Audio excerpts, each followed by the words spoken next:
Justin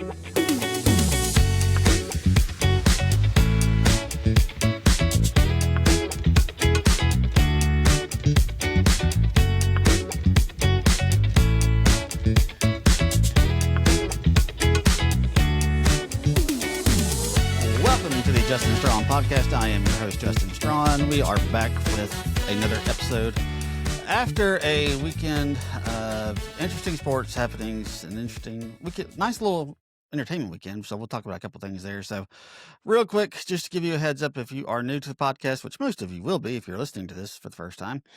But the way I do this is I basically just talk about things that are currently on my mind and the things that have my attention. So Mississippi State sports almost always have my attention, so we will be starting off the podcast with some thoughts and comments about Mississippi State's loss to the Missouri Tigers this weekend. The basketball team's win, but felt like it was going to be a loss at certain times, against the Southeast Louisiana Lions. I'm not sure what their mascot is. I don't remember, to be perfectly honest with you.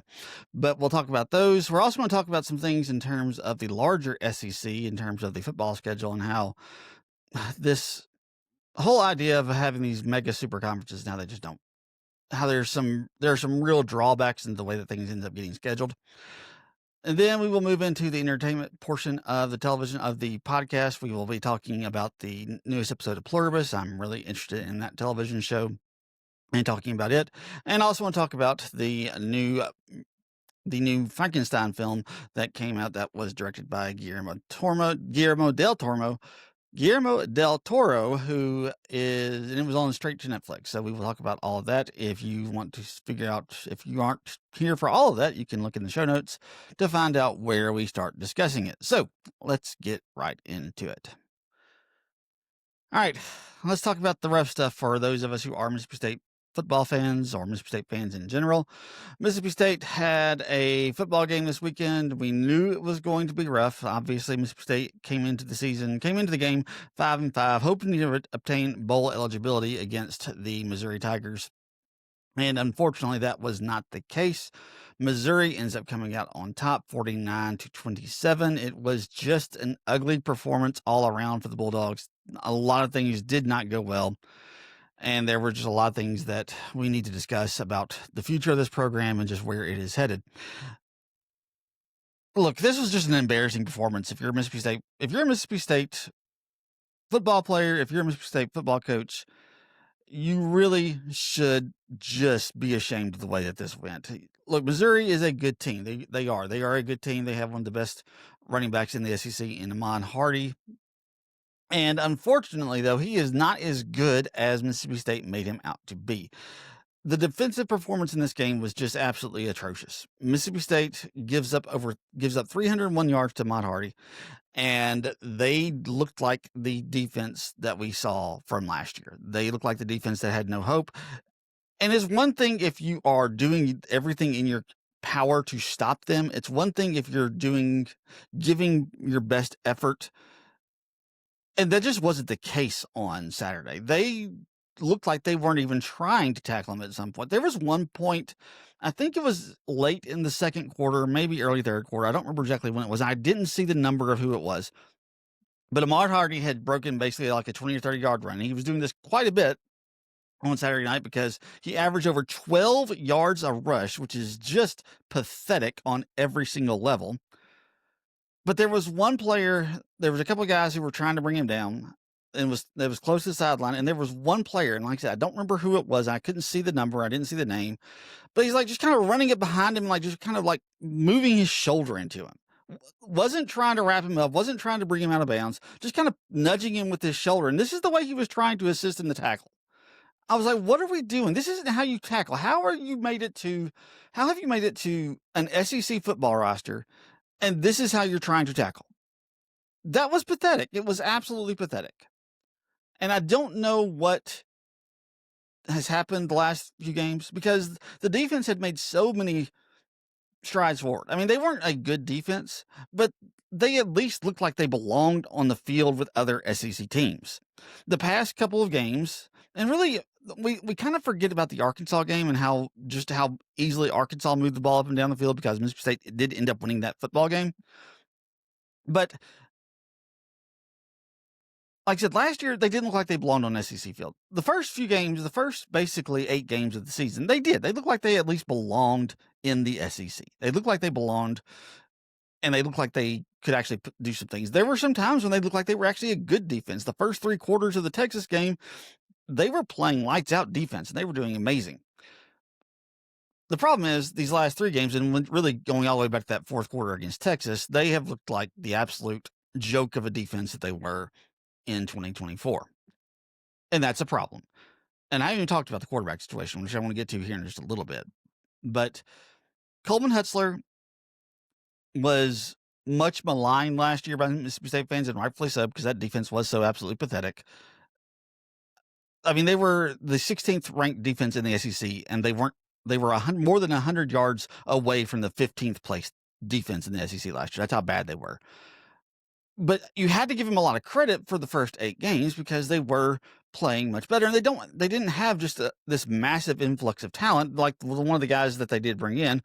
What's his name? I can't remember his name, but the guy they brought in from Coastal Carolina that only played the first 2 games and got hurt. He was making a really big impact those first 2 games, but he got hurt, and this is kind of the way that we expected because he came in with those injury concerns. So it's not surprising that he went down. But like I said, they just didn't have they just didn't have this huge influx of talent on the defensive side of the football, and they were playing significantly better. So you had to give Coleman Hutzler a lot of credit for making this team better, and you were really pleasantly surprised. And you couldn't question Jeff Lebby for bringing him back for the first 8 games of the season. These past 3 games of the season, you're starting to see why Mississippi State fans were just so incredibly perplexed by the fact that Coleman Hutzler came back to the team this year, because they have been awful. The effort has not been there, and that is a huge red flag if you're observing a team from afar, is when the effort just isn't there. And the effort has not been there the past 3 games. Defensively, they've been run off the field the last 2 games. They at least did enough to win the game against Arkansas. But let's be honest, Arkansas is the worst team in the SEC. They're winless. They're probably not going to win an SEC game this year. Their best chance was this past week against LSU when they ended up blowing that game against the LSU Tigers. They're probably not going to win an SEC game this year. They just probably aren't. So this is the problem that you have with this defense. They are reverted back to their old form. They are giving up just huge chunks of yards. They're giving up way too many points. And the other issue is the offense. And let's just go ahead and start talking about the offense, because I don't know what Jeff Lebby is doing. I don't. It's one thing, like when Dan Mullen's offenses were struggling, when he had issues moving the football, you at least knew what he was trying to do. You knew he was he always had a mobile quarterback who could run just as much as he could pass, maybe even more so, especially with like Nick Fitzgerald and Chris Relf. They ran the ball much better than they threw the football. So you knew that he was going to use a mobile quarterback. He was going to he was going to try to be balanced on the run and the pass. And you always could kind of see what he was trying to do. This past weekend, and in really the last couple of games, I don't know what Jeff Lebby's offense is trying to do. I mean, the idea behind the veer and shoot is basically we want to establish a running game. And as we establish that running game, we want to bring the defense in, have them load up the box, and then try to hit them over the top when they start to overprotect against the run. That's what you're trying to do in what's called the veer and shoot offense.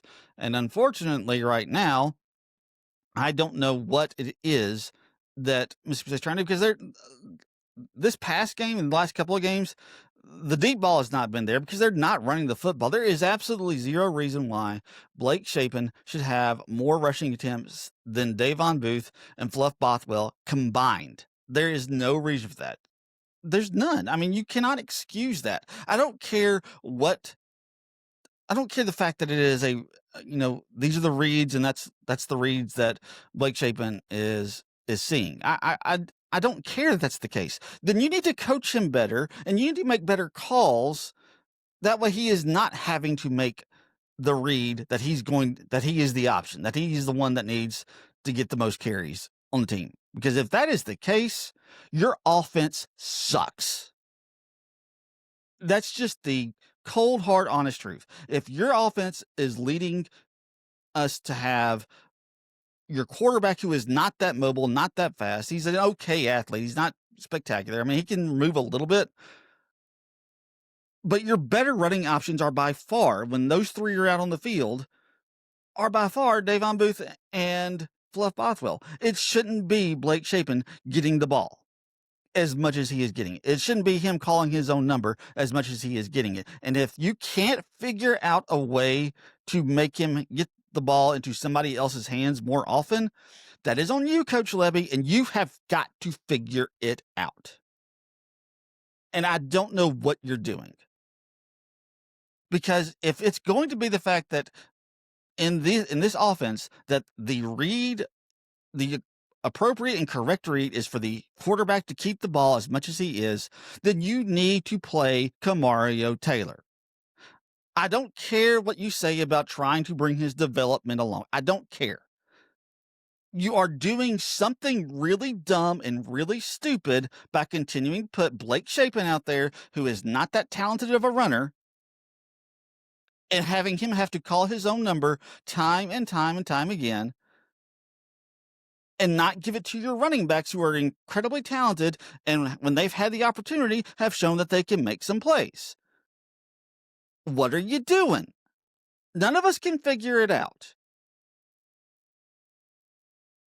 And you keep insisting on putting the less talented player out on the field when he can't do anything, and he can't succeed in the offense in the way that it currently is orchestrated. And yet you still want to run him out there. And I hope that this is not the case. I was listening to Thunder and Lightning this morning, and I was listening to Robbie, who mentioned, because this is one of the things that Brian was talking about.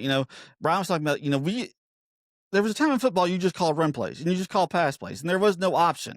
This option thing is a relatively new thing that was come about in like the last 10 to 15 years of football. There was no option back then. You just ran a run play. You ran a pass play. And Robbie brought up the fact that he said, I wonder if this is Blake Shapen trying to prove a point that he's calling his own number because he wants to prove that he can be the guy who can thrive in a running offense, because he doesn't want to get taken out for Kamario Taylor.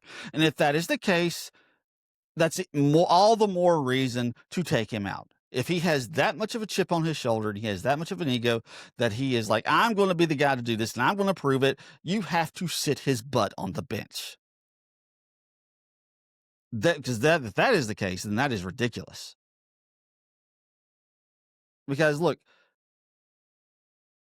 Blake Shapen, he is as tough as he can be. He's taken way too many hits, and I give him that. He is, despite the fact that he has come out and he has taken all these sacks, taken all these hits, and gotten just absolutely hammered by opposing defenses, he's shown his toughness, and he's shown the fact that he can come out there and still compete. But if that is what he is doing, because I don't want to believe that, but the fact that he went off on the fans on Instagram earlier this year when people were just so incredibly incensed by what he did, especially after that Florida game, and what the comments that he made on Instagram, it wouldn't surprise me if that was actually the case with him, unfortunately. So, Jeff Levy, you got to get this figured out. You have won one SEC game, which you probably shouldn't have even won that one. If Arkansas doesn't commit 192 yards in penalty yards and doesn't look like one of the most undisciplined football teams I have ever seen in my entire life playing college football, then you don't win that game. I mean, that game was basically gift wrapped to you, and you only won it by 3 points with a late fourth quarter touchdown drive that required 2 fourth down conversions to even score against the worst team in the SEC. So if you can't figure it out, Jeff, you got to go. And look, I said this when he was first hired, and I was convinced of it after the Toledo game. And he did some things to possibly, I thought maybe might have proved me wrong earlier this year, but I'm back on it. Jeff Levy was a lazy hire, guys. Look, if you are still thinking that Jeff Lebby was the smart hire, was the good hire by Zach Selman, look, and I like a lot of things that Zach Selman has done. I do. I like a lot of things that he has done, but I never liked the Jeff Lebby hire. It had just tons of baggage that came with him because of his father-in-law and the fact that he was on staff with his father-in-law. And if you don't know who his father-in-law is, that's Art Briles and everything that happened at Baylor. So he came with baggage for that very reason. But I firmly believe that this was just, there was always talk about, oh, we had a national search and we did all these, and we looked at all these candidates. No, you didn't. As soon as Jeff Lebby got done at Oklahoma in 2023, like 2 days later, he was hired. You knew who you were going to hire all along because it was the guy that you knew you could get. And it was the guy you knew that you could get because he came from the school that Zach Selman was at, which was at Oklahoma. So he just brought him over. There was no search for this, guys. Did they interview some other people? I'm sure they probably did. I'm sure they probably reached out to some other agents. I'm sure they did that just so that they could say that they did. But there was no serious search here. They went and got the guy they knew they could get. And his offense, and I tweeted this out on Saturday during the game. I'd heard people say things like, Jeff Lebby offense can get you 40 yards when you don't need it, but can't get you 3 when you do. I understand this completely now because I didn't understand what that meant when I heard it when we first hired Jeff Lebby. Because the offensive numbers looked just absolutely gaudy coming into when he was coming out of Oklahoma. They looked absolutely gaudy. But what that means is basically, you get a 40-yard play when you're on the 20-yard line or a 50-yard play when you're on the 20-yard line. But when you get down to the point where you got to get 2 or 3 yards when it's 3rd and short, 1st and goal from the 2 or 3, and you can't get it in the end zone, or you can't get that first down because it's a short yardage play and you don't have really creative play calls and you don't have the ability to get those short yardage plays just because of the way that you run your offense. We saw that in full effect on Saturday night. They had 7 plays after an interception. They drive down inside like the 2 or 3 yard line of Missouri. They've got 7 plays to get it in because on one of those plays, they ended up having a pass interference call or some penalty or a holding. I don't remember what the penalty was, but it gave Mississippi State a fresh set of downs. So they ended up having 7 snaps from 1st and goal inside the 10. Most of those were from inside the 5, and they can't get the football in the end zone. And then they end up trying a field goal attempt, and when they try this field goal attempt, it ends up being a botched snap. Missouri takes it back to like that 30-yard line, and it was just an absolute joke. This is what we have come to expect from Jeff Lebby's team. This is what we have come to expect from a team coached by him. You have opportunities, and you miss them left and right. I mean, this team is not mentally tough. They're not physically tough. That's just the thing that just really drives you crazy. Every Mississippi State team that I can think of since I have rooted for this team has always been I've always at least been able to count on the fact that I knew that they were going to make the other team not enjoy it. They may not win, but the other team wasn't going to have a good time while they were beating Mississippi State because the team played hard. They played extremely physical, and this team does none of those things. The offensive line it's a joke.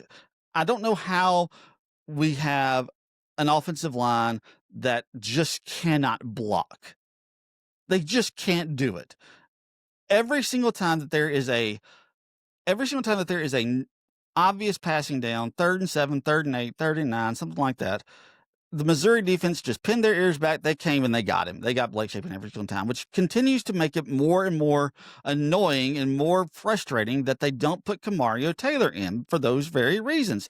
Blake Shapen had 1 or 2 decent scrambles. Kamario Taylor had 1 or 2 scrambles on the one drive that he was given full control of the offense at the end of the 4th quarter.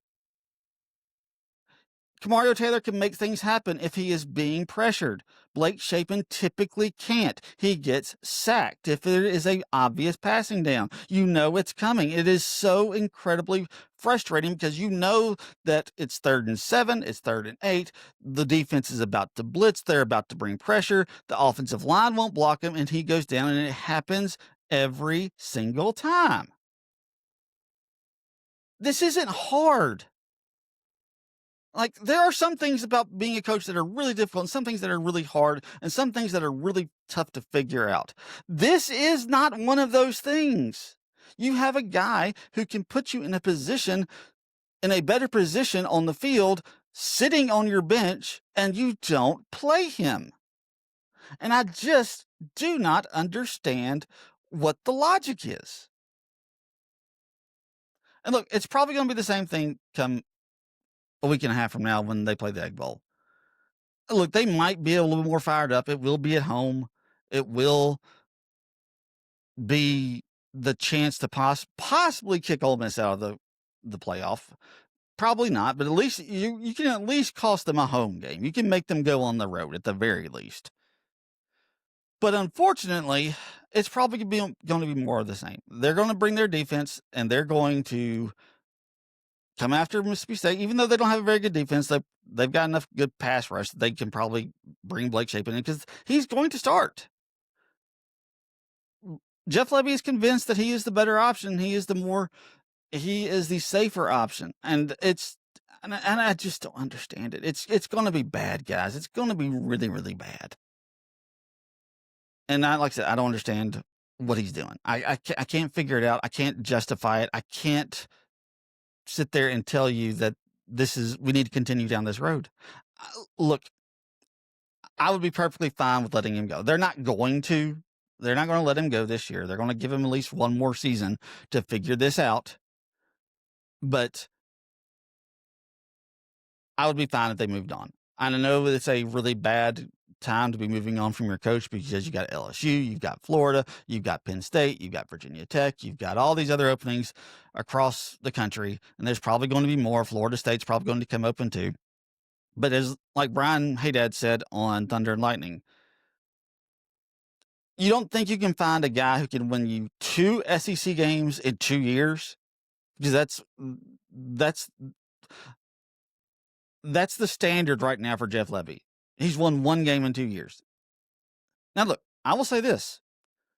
If he goes out and beats Ole Miss next Friday after Thanksgiving, a lot of this can be forgiven. A lot of it can. If you can get your guys ready to go out and beat Ole Miss, because they are very beatable. If you haven't watched any Ole Miss games, look, they are very beatable. Almost every single team, regardless of how good or bad they are, unless they're an FCS team or a group of 5 team, almost every single team that they have played has given them a game. And so you can go out there and you can beat them. It will be on the road for Ole Miss, and it could end up being a challenge. Now, having said that, would it surprise me if Mississippi State gets blown out the water? No, it wouldn't surprise me in the least because they just aren't playing well at this point, and they seem to be getting worse and not better. And they're going to continue to run Blake Shapen out there. They'll put Kamario Taylor in for a few plays here and there, but they're not going to give him the full responsibility of the offense. And it's going to just be another joke. And they'll bring Jeff Lebby back in the hopes that it gets better next year. And I have no faith that it will, because who's going to support this team? Who's going to be willing to give their hard-earned money to a coach and that's the issue here. And that's the real underlying issue, and that's the big picture issue.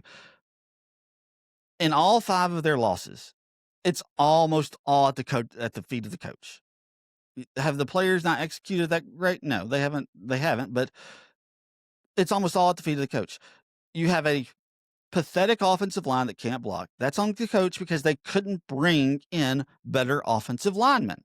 You have a defense that can't stop just about anybody on their worst days. That's on the coaching staff for not getting better players and for not putting them in better positions. So I don't see it getting better.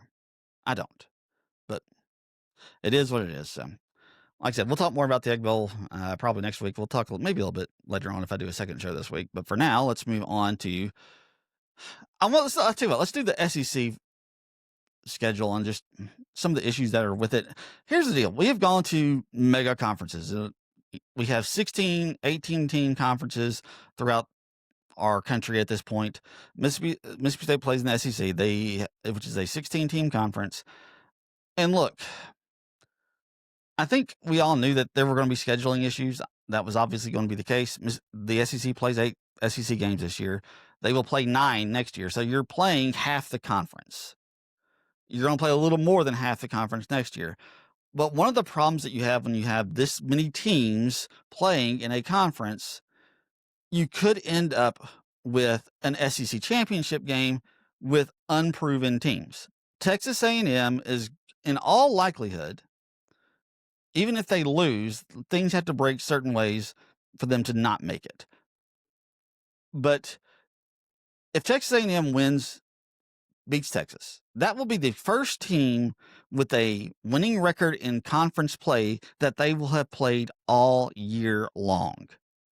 You look up and down the standings, and you will see that they have not played anybody with a winning record. Who have they played? They played Arkansas, 0-6. They played South Carolina, which they were lucky to get out a win with this past weekend, 31-30 after trailing by 27 points.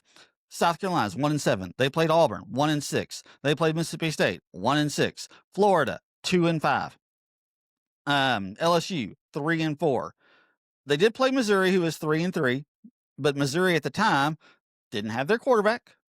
They weren't as good as they have been. So you have that as well. So like I said, this is the teams they have played. Now, Ole Miss, let's take a look at them. And I'm sure because I'm talking about Ole Miss fans are going, this will somehow make it to them.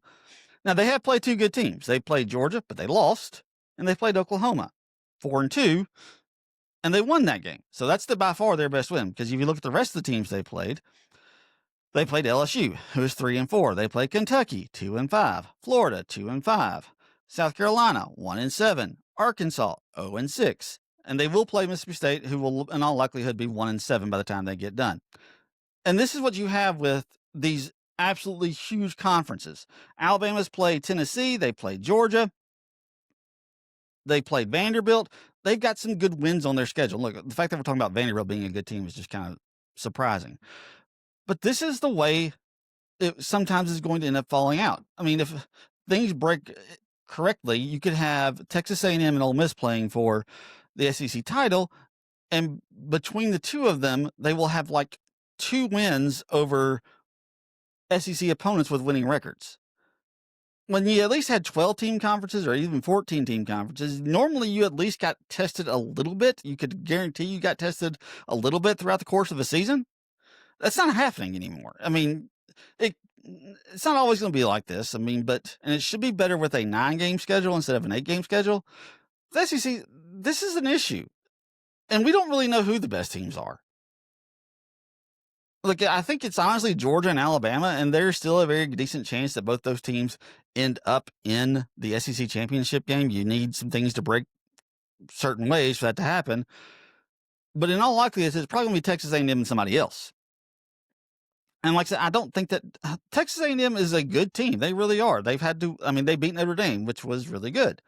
But in conference play, they're not tested at all. They just aren't. And like I said, Ole Miss for the most part isn't either. They did play 2 good teams, but they only won 1 of them. So, like I said, we got to figure something out here, because you shouldn't have the best teams playing for the championship when they haven't played the best teams in the conference. They should at least have a couple of decent wins on their conference schedule. And Texas A&M doesn't have any, and Ole Miss only has 1. Georgia has a couple. They do, because they played Texas, they played Ole Miss, and they beat those teams. Alabama has a couple. They played Vanderbilt. They played Georgia. They played Tennessee. Georgia's played Tennessee too. So, like I said, it's just really weird. It's just really weird at this point. So, all right, let's talk about the Mississippi State basketball team real quick. They did not look great against Southeast Louisiana. They won by, I think, 8 points. It was a back-and-forth contest throughout the entirety of the first half. Mississippi State ends up finally taking a decent-sized lead in the second half. I think they were up by as many as 18 at one point. But then Southeast Louisiana went on like a 10-0 run or a 12-0 run. I don't remember exactly how close they got it. And within with the final 2 minutes, Mississippi State had a game on their hands. And we talked a little bit about this last week when I was talking about their performance against the Iowa State Cyclones. Mississippi State has issues. They've got real issues. Thankfully, I think it was, who was it that showed up really good? Because one of the problems that Mississippi State has is they they don't have a whole lot of they don't have a proven guy outside of Josh Hubbard, and Josh Hubbard, unfortunately, didn't have his best game. He ended up going, let me pull up his stats real quick. He went 5 of 12 from the field, 2 of 7 from 3-point range, and ended up with 15 points. Sean Jones, thankfully, he had one of his better games. He was 7 of 10 from the field and 3 of 4 for 3-point line, and ended up scoring 17 points and actually led the Bulldogs in scoring. So he stepped up big. But if Josh Hubbard is not going to be on his best, he's not always going to be on his best. And this is one of the flaws in Josh Hubbard's game is when he's not at his best, he is going to be basically a volume shooter, and he's not going to be efficient. I mean, it took him 19 shots to get 15 points. That's not good. I don't know how many times he went to the free throw line. Let me see if I can find that real quick. So he's 3 of 3. So he wasn't even getting to the free throw line that often either. This is an issue.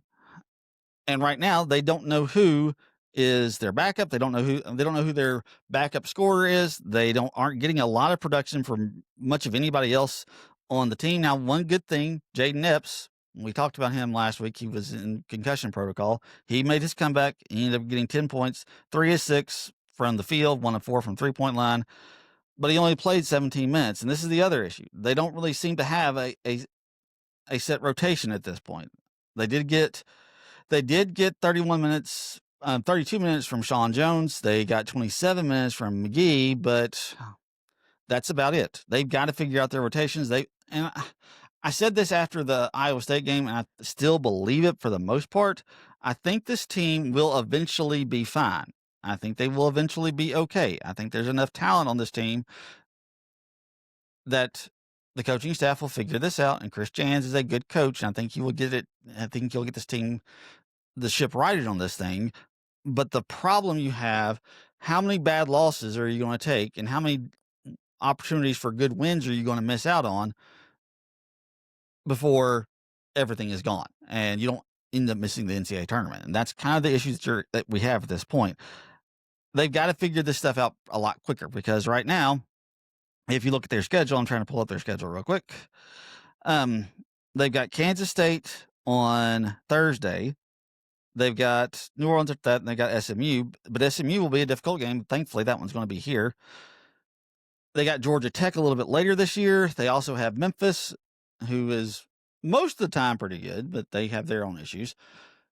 So you've got some good teams before you get to SEC play. You need to figure this stuff out before you get to that point. You can't be doing what you've done so far this year and just play poorly against bad teams and, win those games in ways that you shouldn't, and then just play bad against good teams and end up getting blown out of the water. So, like I said, I think they'll be okay eventually, but how bad is it going to get before you figure it out? And then do you have to go on like a 12-6 run in the SEC, which will be incredibly difficult because the SEC is stacked in basketball. So we'll just have to see how that goes out. All right, let's talk more about more fun things and things I enjoy more. Let's talk about some movies and television shows. Let's talk about Pluribus real quick. I mentioned this on the podcast during the very first one. Pluribus is an Apple TV Plus show. If you don't have Apple TV Plus, please go get it and watch this show. It is absolutely amazing. The first 2 episodes were really, really good. This 3rd episode was also incredibly good as well. I really just enjoy what they're doing with this. And there's a part of me that starting to think that, what if the point of this show isn't that our lead character, Carol, is correct? Because we as Americans, we tend to think we value individuality, and we value ourselves and our individualistic selves so much more than the good of the community. We tell ourselves all the time, do what's good for you, do what's right for you. Screw what it does, how it affects everybody else. Go get your own, believe your truth, all these types of things. And we believe that the individualistic nature is the part that's really special. And it is. I mean, we should all be individuals, and we should all have our own selves, and we should value the way that we represent ourselves. But so many times with our culture is we say, screw everybody else. I'm going to get mine. I'm going to do what makes me happy and do what I enjoy.